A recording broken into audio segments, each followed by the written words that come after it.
And good evening, everyone. It is the 17th of June, and we're going to go through some of the formalities while everybody arrives. This is going to be a death-defying stunt because we're going to build a coin live on screen, and the death-defying Ricardo, who I'm going to make him a co-host now so that he will be able to have his video, but not yet. Ricardo, I'm enabling your video, and same thing for Prasad, enabling your video, but you'll be able to, when you're featured, you can turn on your video. All right, so thank you, everyone. Everybody's coming on board. Let's do a quick share from Ron to all panelists. Hello, and likewise, hello. So let's jump right in. I'm going to go straight into the video optimized mode because we have actually, no, I think I'll stay. It's so fuzzy when it's video optimized. So I'm just going to go ahead and start like this. All right, so it is Thursday, June 17th, briefing number 115. And it's increasingly clear that water is by far the world's only vital, scarce, and recession-proof market as water problems continue to mount and water rates continue to inflate. And we are doing our very best to supply the demand. So let's jump right into it. We've got the usual safe harbor statement, which we essentially tell it like it is, but of course, things might not work out the way we want them to. All right, now what's going to follow is an excerpt from a video on USA Watchdog. Now, this is a political video, but nothing in the excerpt that I am playing has to do with politics. I think it's very, very important to hear what this gentleman, Cliff High, has to do, because aside from whatever his opinions are about politics, and you can get them on Greg Hunter's channel, you will be interested in his ability to predict through his data mining what's going to happen economically. And that I think is very, very important. So let's go ahead and play that. I'm going to change the share to video optimized, and we'll jump on it right away. Yeah. So the dollar is already dead. And then Bitcoin, they're already, a friend of mine said Bitcoin's going to go away. Well, actually, Bo Pony told me this, and I was like, what? And it was like 8,000, and I was like, it's got 200,000-300,000. It's going to go away. He told me this privately. He said that on the air now also too. Do you think? And then now you hear all these fund managers going to be 500,000, 300,000. I think J.P. Morgan Chase was out. It's going to top out at 140, 50, 60,000. All of them are into it. All the big banks are into it. Everybody's got a trading desk. I mean, Jamie Dimon trashed Bitcoin for years, and they're trading it. They think it's going to. I had one fund manager say it's going to go to $500,000. Tell me, where is Bitcoin going price wise in 2021? I'm glad you qualified the time, okay? Because all of these things are. That's what you have to ask is what time are they talking about? So at the end of 2021, or are we talking about at its peak in 21? Because those are not necessarily the same. So I suspect that there's reason to think that Bitcoin will exceed 100,000 before the end of the year. If we get to a particular point where we're just kicking over 120,000, we may reach a trading pattern that in the past has popped up that would propel us up to about 234,000 in a maximal amount this year. Wow. But it's not going to hold there that at this point because of the other factors. So now bear in mind, it's still the same Bitcoin. It's still the same digital currency, so to speak, right? And so what makes it worth that is that you've got now 234,000 worthless dollars that are being offered for it. And so we're going to get to this point where Bitcoin will become essentially used for the settlement of sovereign debt over time. It might take 4 or 5 years. Wow. In that sense, maybe Bitcoin will be multi-million dollars per individual Bitcoin. All right, so that maybe the individual Satoshis will have value at the level of thousands of dollars on their own, right? So at that level, that's what the data suggested over time. That Bitcoin would evolve into a sovereign settlement vehicle to the point where the governing coalitions of nations will go to the citizens that have Bitcoin, and they will plead with them at times to purchase a Bitcoin from them that their nation might be able to settle some debt somewhere with some other nation. So that's the kind of linguistic hints we got as to the future of Bitcoin as a currency. Now, in the phase of this year, if we were to reach those highs of, say, in the 200,000 range, then I would also suggest that you should be prepared as a Bitcoin holder for the next phase of that, which would be a very large reduction or crash as people sell off the Bitcoin into new hands and thus turn it into other things. Because here's the thing, Guy, this is sound money in the same sense as gold. If you have gold, and say that you had an ounce of gold, and you live in a little village of 200 people, and the rest of the world has a money system collapse. And so you're the only guy in that village that has any real money. And the rest of the village, because they didn't have any gold, they're reduced to using wooden money. They make little round wooden nickels kind of thing, right? Well, your gold is worth how many bazillions of their wooden nickels? But it doesn't do you any good at all because you can't trade with them. So the only way you can deal with this is that you must spend that out in order to either acquire bazillions of little wooden nickels or do some other mechanism such that you are achieving the value of that in the relative environment you find yourself. So what will happen with sound money over time as it is introduced, as currencies are introduced, you will see, and we saw this, by the way, in the Americas with the introduction of the colonists and the native people and the subsuming of the wampum system to the currency system backed by metals that the colonists introduced. It had the same effect within the natives. And that is that as they acquired the hard money, the solid money, in this case we would be talking about Bitcoin, they would spend it out, bust it up and spread it out throughout the economy. And so that is how a gold system works. At first, one person has some gold, and then they bust it up and they spend it out to people, and then it starts circulating. And this is the basis for economics. And we're going to have to go through and learn that all over again in a much more sophisticated fashion with the cryptocurrencies, because they will become a sound money not able to be diluted by the evil rat bastard power elite that are at war with us. And I will say this, it's just another one of your many calls that I personally heard years ago. They said, hey, yeah, Bitcoin's going to go way up. And I think it was, I don't know, a couple $100 or, it's like, really, it's going to go way up. Yeah, Bitcoin, this is one of your many spot on. I think, what are we at, $37,000 Bitcoins down to that. And you're talking, and I'm now looking at this going, you says 200,000. You know what? I believe them. I mean, with all these big banks involved, somebody's going to take it higher, right? The reason why I played this is not, obviously they have their own political agenda, but what is blowing my mind is how we really have to recognize that there is a new generation of cryptocurrency, that cryptocurrency is becoming the new money. We heard about, Latin American countries starting to adopt Bitcoin itself. Now, I'm no Bitcoin fan. I'm really all about the utility of these various coins.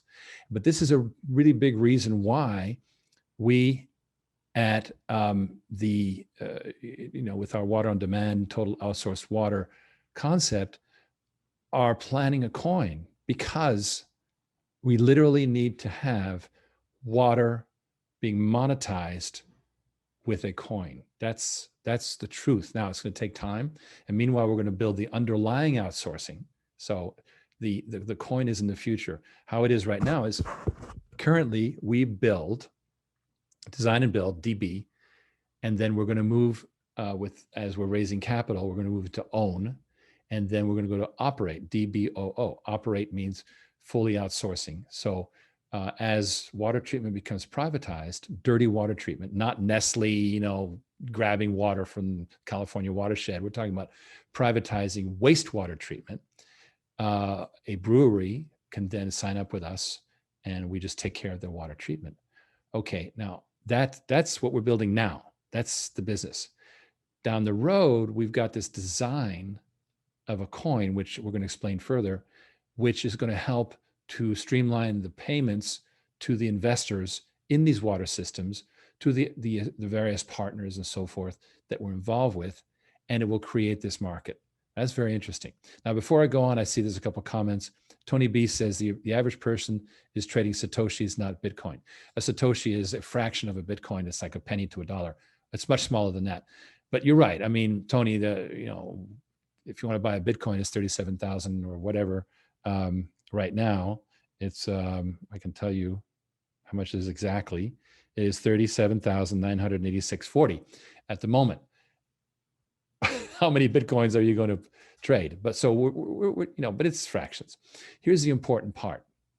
We're not talking here about trading, but we're talking about a new reality for the advent of cryptocurrency. Okay, well, that's enough soapbox for me.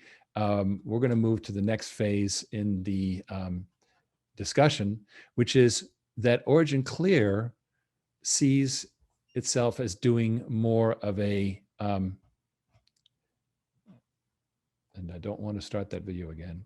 It's we see ourselves more as doing what's called a non-fungible token.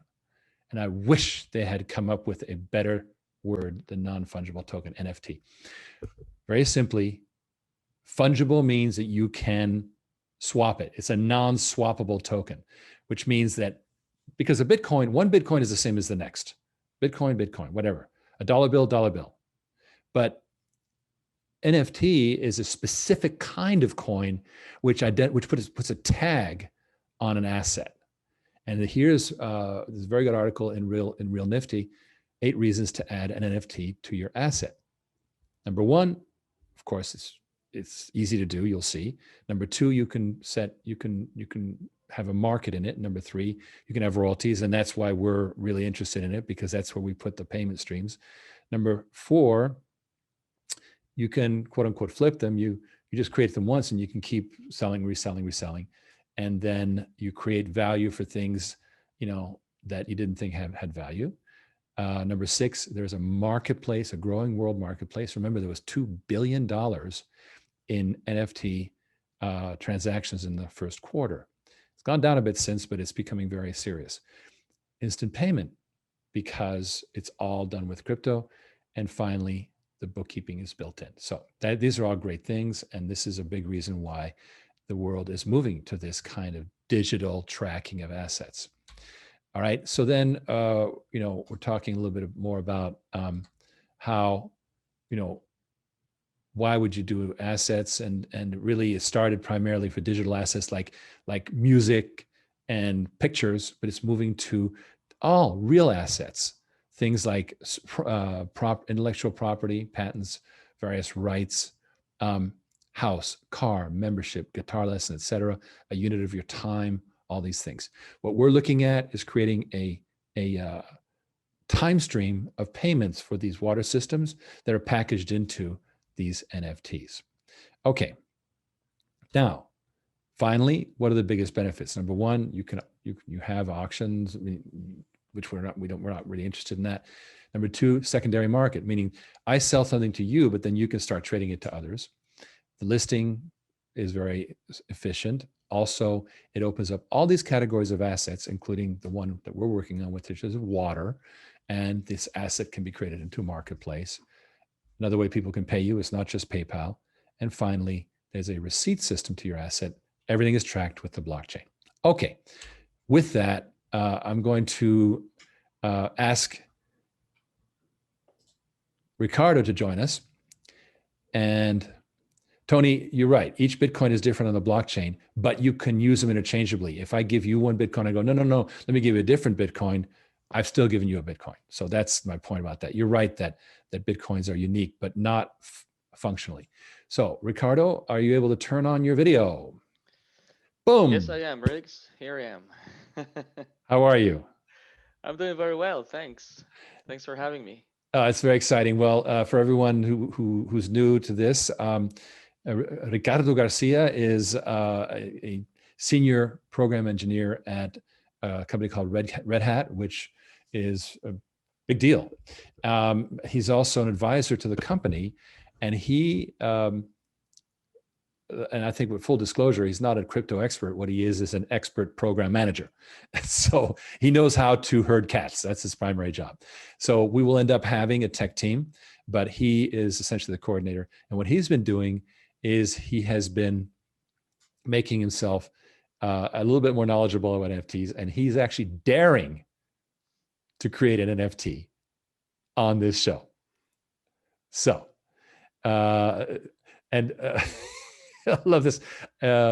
Tony B says, I would like Ricardo to make me an NFT of a screenshot of Riggs here on the Zoom call. That's cute. We But could we're do actually, that. we could do that. Absolutely. But let's start with your example. So you go ahead and grab the screen. You can share your screen and get to it. I will let you do it. Absolutely. So before going there, I wanted to give a little bit of opening. So hello, everyone. I hope you've all had or are having a fine day, depending on where you are in the world.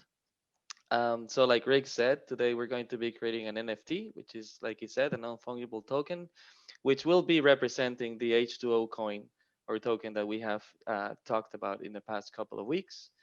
So creating an NFT is essentially the first in our approach to simplify payment distributions to our partners and investors, taking advantage of the blockchain technology.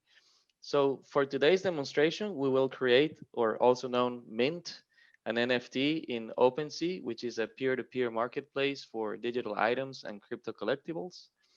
In the minting an NFT involves a transaction fee. So for this demonstration, we're going to be using a test network. So no real crypto will be spent. So don't panic, if you see the numbers.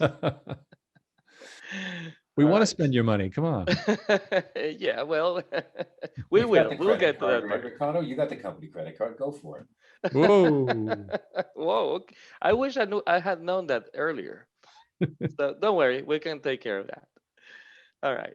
So basically, the demonstration is going to involve two steps. In the first part, we will be minting an H2O token, and in the second part, we'll be putting up our newly minted H2O dollar H2O token up for sale.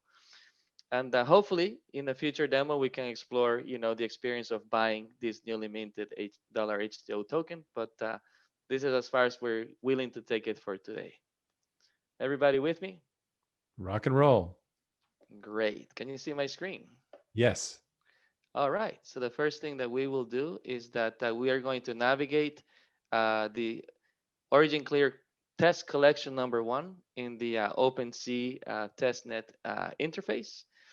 From there, we will select add new item. And this should bring a screen. Aha, great. Live demo. Okay, let's try again. Okay, I have to sign into my wallet. So let's do that.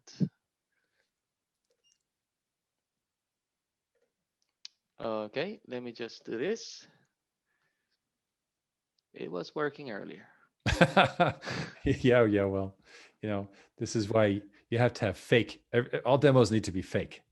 Yeah, exactly. Okay, so I'll go back to my collection. I'm gonna sign into my wallet. Worst case, I may have to restart my browser. So let me just do that. That way we can start from scratch. So OpenSea Riggs, is the dominant. yes. Tony, that is a MetaMask wallet. Yes, and we're quickly going to hack everything in it while we're here. Yeah, it looks like it's blocking my pop-ups. Maybe. No, it's not. But OpenSea is the dominant market for NFTs, so that's why we selected it. Okay, Riggs, could we move on to the next Here's what we're topic? going to do. I'm going to let you do your thing. What I'm going to do is I'm going to flip the agenda around, and we're going to talk to Prasad while. Okay. Let's Bingo. do that. And I just realized that I was showing everything very blurry to you guys. I apologize in the previous NFT screens. But let's say hi to Prasad. Prasad, turn on your video, and then Ricardo, you can turn off your video so that you can scramble. Yes, I'll do that. Good evening, everybody. Prasad, how are you, my friend? Good, very good. How are you? I'm doing fine. Well, you landed with a bang this week. You've Yeah. been meeting with the team. And before we talk about what you've been doing, tell us a little bit about your background, where you came from in India, and all that good stuff. Sure, sure. So, Arix, I grew up in a small town by the name of Akola, smack in the middle of India, which is central India. And I completed my, college and everything in the same town, but then I moved to the West Coast and I did my chartered accountancy certification, where you have to work with a firm for the 3 years while you take the exam. So it's a different format than the CPA in the US. So I was with one of the local firms where I interned with them. And then I started my professional career with PwC, where I was leading external audit engagements as well as internal audit engagements, and was part of quite a bit of multinational companies at that time. And 2004 is when the Sarbanes-Oxley era kind of like exploded in the US because of the Enron debacle, and controls over financial reporting needed to be, tightened up and stuff like that. And I got pretty fortunate to land a job in New York City with a top regional accounting firm back in 2004. I started there as a senior, and then I rose up to the ranks of a senior manager, leading pretty large public company clients like Steve Madden, United Retail Group, Double Take Software, and so on and so forth. And since then, I have led quite a bit of engagement teams, not only in the auditing of the public company side, but also the internal audit risk advisory aspects of it. Leading teams, making sure that the client's internal control environment is strong, implemented properly. And mainly, I've also worked with a lot of C-level executives as a part of SOX implementation for public companies, small and large. And so you were most recently a CFO at a group called Vertical Global Investments, which means that you've actually done risk assessment for companies with revenues ranging well over $1 billion. Yeah. I mean, those, what we've typically found that companies, you are CEO, Rick, so a lot of stuff, is your vision, it's in your head. But what we found is that executives tend to miss out on conducting a formal exercise of assessing the risks, which the company faces, both external and internal, which is actually a threat to their overall strategy. So I led quite a bit of engagements on that in that area as well, where we analyzed and helped the companies and the management to identify their risks, and not only identify, but do something about it. In other words, to create an environment to manage those risks proactively so that you mitigate those risks eventually as you go along. Yes, and now let's talk a little bit about what your focus has been for these first few days, because of course you're expected to walk on water from the beginning. Yeah, my focus has been basically speaking to getting introduced all of the executives across the company. We're obviously working with the finance team in understanding what are the immediate challenges we need to tackle. And while doing this, I'm actually keeping the overall vision in mind, where I know our goal is to be NASDAQ compliant. So focusing on the foundation of the company in terms of internal controls, processes, and procedures is of absolute importance. So that's what I've been doing, talking to people, trying to understand the financials, reading the 10K, footnotes, understanding the equity grants, and so forth. Good. Okay. So just from the first few days, what do you think is the biggest challenge that we face immediately here at Origin Clear? I would say the immediate challenge is that establishing and implementing formal processes and controls. Going the NASDAQ route, we want to be looked at by the shareholders to be very robust and strong in the internal controls environment. We need to have proper processes in place, proper segregation of duties. Somebody prepares something, somebody else reviews it, which then gives the confidence, for the financial, users of financial statements. So I would say that will be the single most focus, and I think that would be the most important area to focus on. Well, I'm so happy that you're on board. I've been the quote unquote acting CFO, but Yeah. since I was never trained as one, it was definitely an area where we need the expertise. So I'm so proud to have you on board. Thank you. Thank you. So Well, I'm happy and very excited. I know my conversation goes back to you a few weeks ago, Riggs, and just for the panelists and all of the attendees, the excitement and the passion which Riggs shared with me, was pretty infectious actually. So I'm pretty excited to be on board and and helping out each other. And yeah. I'm super excited myself. So thank you.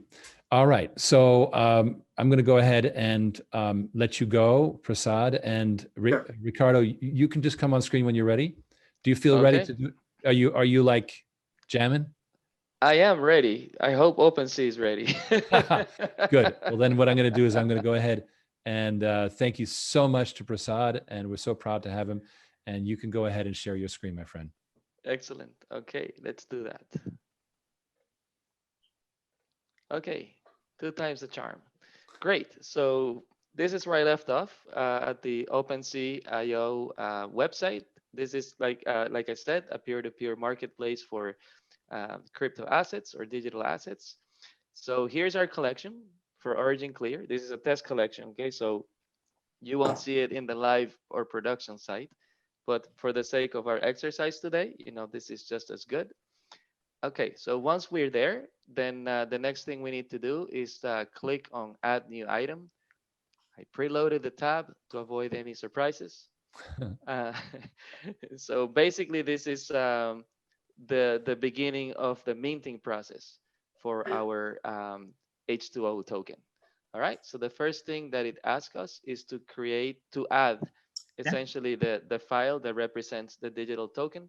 So in our case, we already have a picture of the coin. So this is what I'm going to be using as our example. How representative. There it is. Okay. Then we need to give this baby a name. So basically, we can choose a name that is representative. Remember that H2O is essentially tied to a performing contract under the Water on Demand service. So we'll basically give it H2O and then a fictional representation of a contract ID, right? So then we can add a link, an external link that basically would give the person interested in buying this $H2O token more information about it, right? You want to basically we are in the business of full disclosure, so you want to give people as much information as you can for them to make an informed decision about the investment. So what better source of information than the unveiling, the CEO briefing where we unveiled the $H2O water coin a couple of weeks ago. Okay, but in production, this would have a more tailored content, to be shown to the person that would be buying this asset. After that, then we'll add a description, to give a summary of the information that the person that is buying the asset needs to know. And this is something that they'll be able to see in the marketplace itself, so that they can basically, they're not just buying an image, they're actually buying a performing asset. So I've done the best I can to tell them what they're getting into, right? The owner of this $H2O token is entitled to receive water on demand distribution payments from his investment. And Water on Demand provides outsourced water treatment and purification services built on a per gallon basis ahead of inflation. And what this $H2O token does is to simplify the distribution of water on demand payments using blockchain technology and non-fungible tokens. So they'll get more information in the external link, but this is kind of a preview of what they can find there. You were gonna say, Riggs? No, I'm just acknowledging. Go ahead. Okay, great. So far, so good.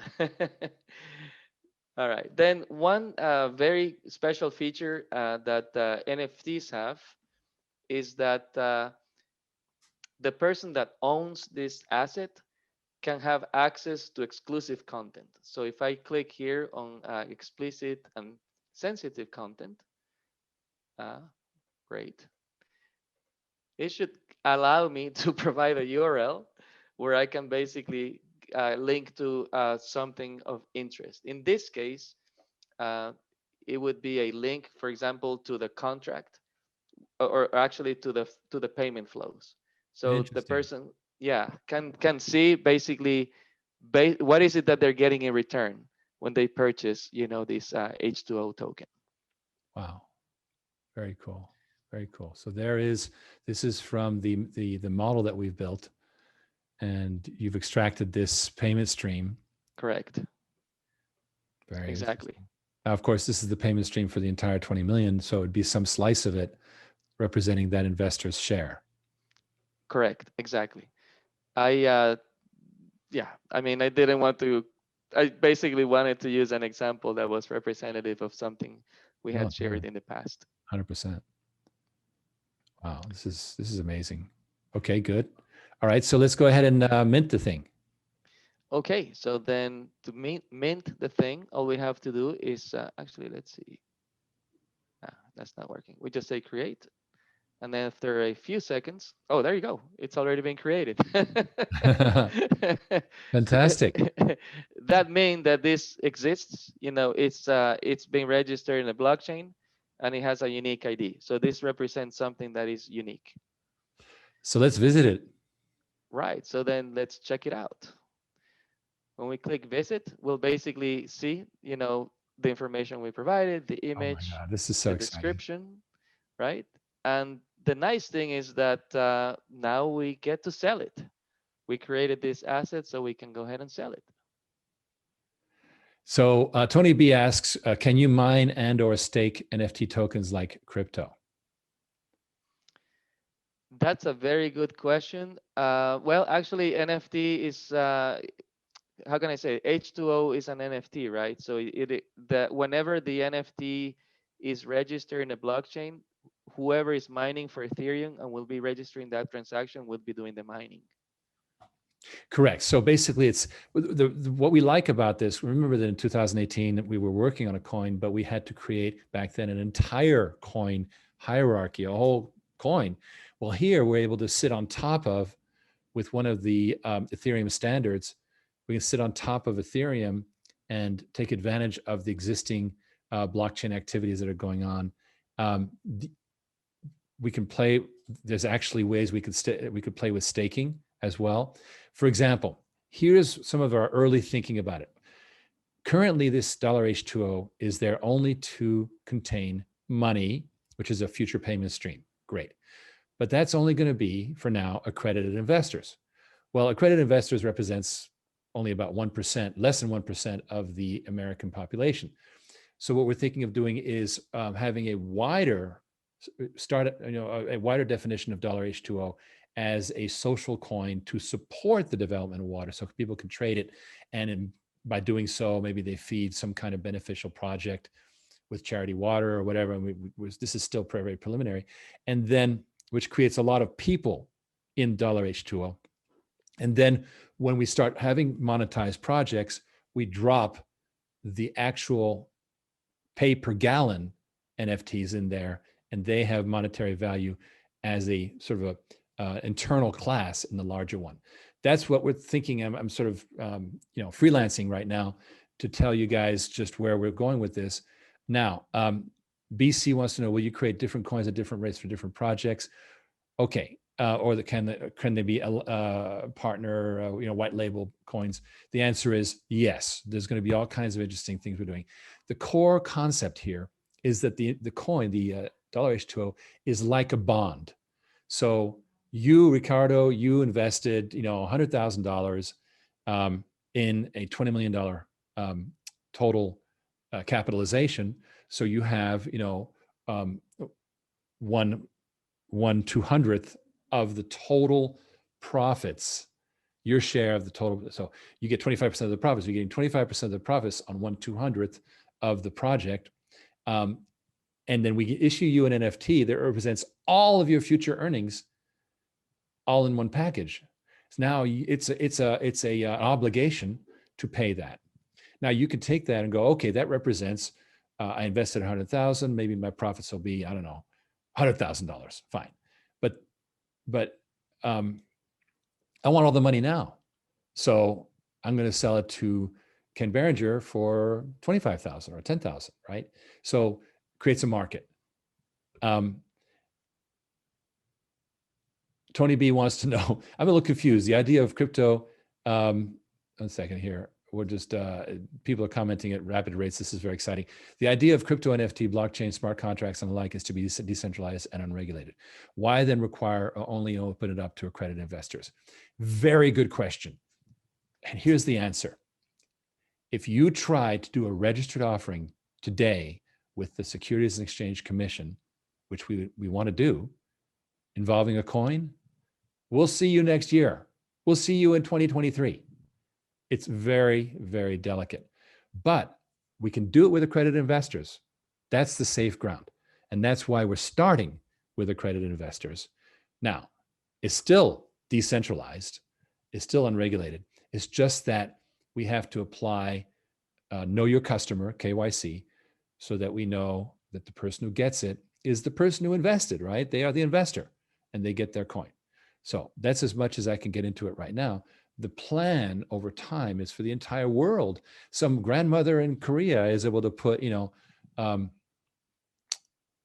forget what the local currency is in Korea, but they put it can spend some money on her Samsung to invest in a project in Louisiana, and it can be the equivalent of $100. The point I'm making is that's when this is going to get really exciting. But we have to have a roadmap, and this brings us back to Ricardo, who is in charge of the roadmap. And now I get to delegate the whole thing. Exactly. Don't you feel great? That's where it's at. Anyway, Tony, I didn't want to get it, too deep into it, but there's a lot going on with this. Here's the bottom line. The main, and I'm going to jump back into the regular presentation because we're wrapping up soon. While we're doing our DBOO, which is design, build, own, operate, which is total outsourced water, that's the core business that we're building up with capital, with expertise, with software, with all that good stuff. And in background, Ricardo and eventually his tech team will be building this to dovetail down the road. We don't have to worry about this coin right now. This is, right now, it's a pretty Christmas tree ornament is what it is. But it's important to put it out there because remember that video you saw earlier, I think it's very true that we are moving to a digital currency world, and water deserves to be represented by a digital currency. Thank you, Tony, for saying you understand, because now you've let me off the hook. I'm going to go ahead and Ricardo, I'm going to thank you for your demonstration, and you did it. That's brilliant. I'm going to go ahead and move to the update from Dan Early. Remember that Dan is working on a number of potential DBOO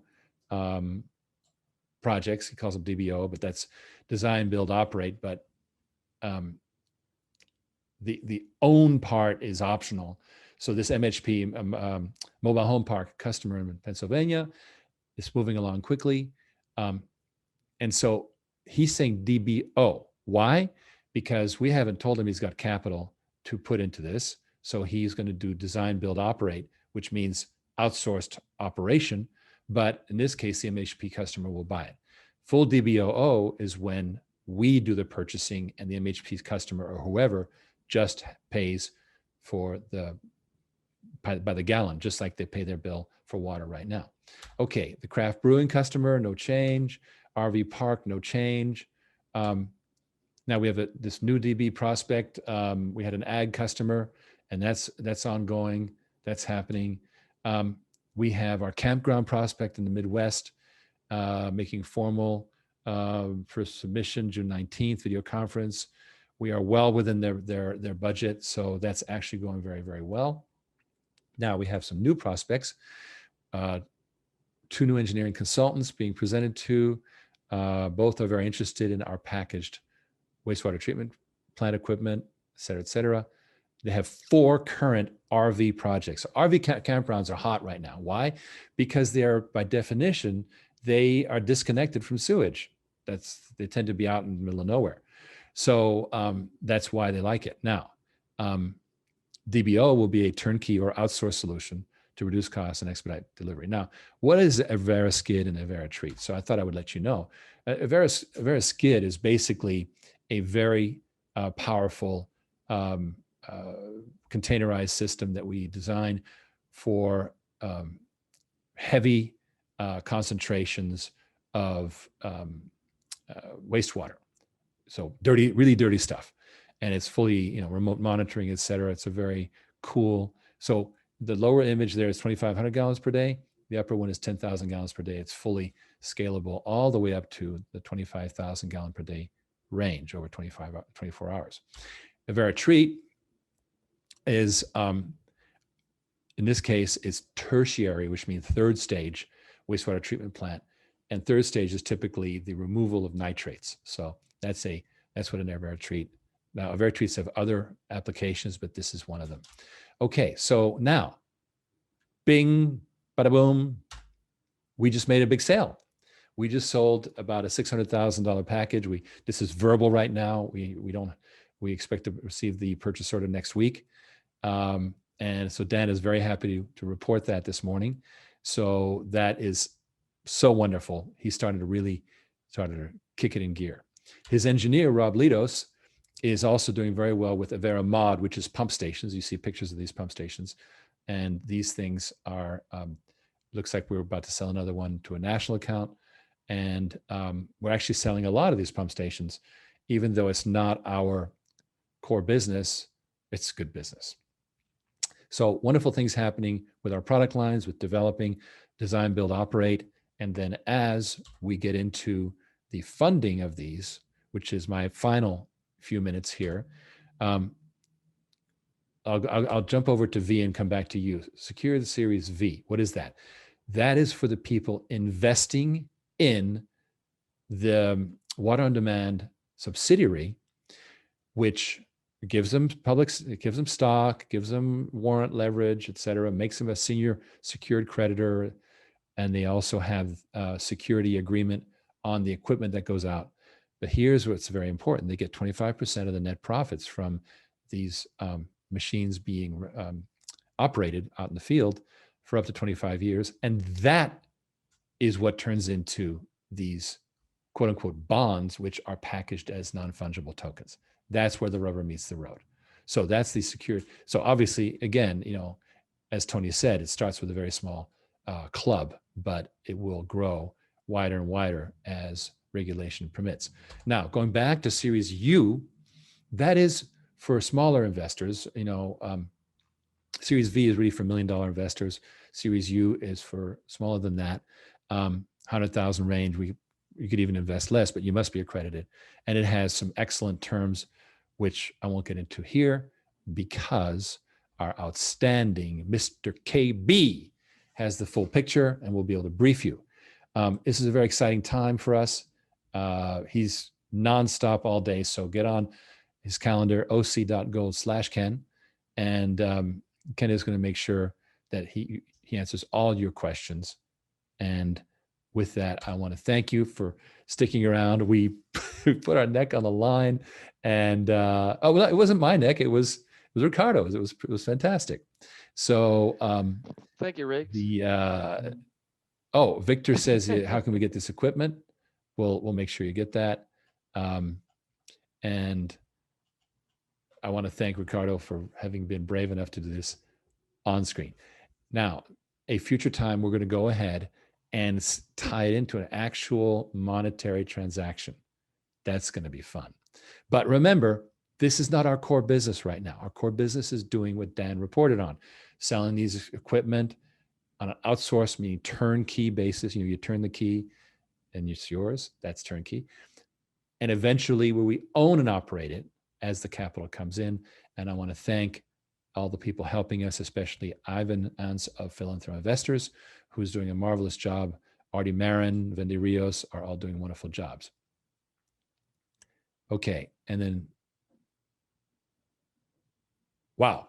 Okay, so BC says projects is, okay.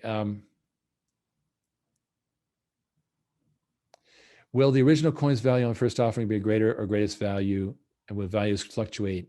Okay, it's very simple. I'm not going to get into the details of this, but speaking to BC here, each of these NFTs represents a slice of an actual piece of equipment or a package of equipment that got put in the field, and it's done. It will never change. That equipment will stay stable. Now, later we do another round with Wall Street, and we do partnerships with this and the other thing. These are different projects. So each NFT will have its own slice of payment streams. There's a little bit more about this on originclear.com. If you click on the presentation, it gets into it. I'm not going to spend a huge amount of time on it, but I'm absolutely so happy that people have questions. People have stuck around. You guys are the best. We're going to keep on trucking each week. I guarantee a fun and exciting briefing. Thank you all for being here. Thank you to Prasad for being on board. Thank you to Ricardo for his courage. And we are going to rock. Thank you all, and have a good night. Enjoy your weekend.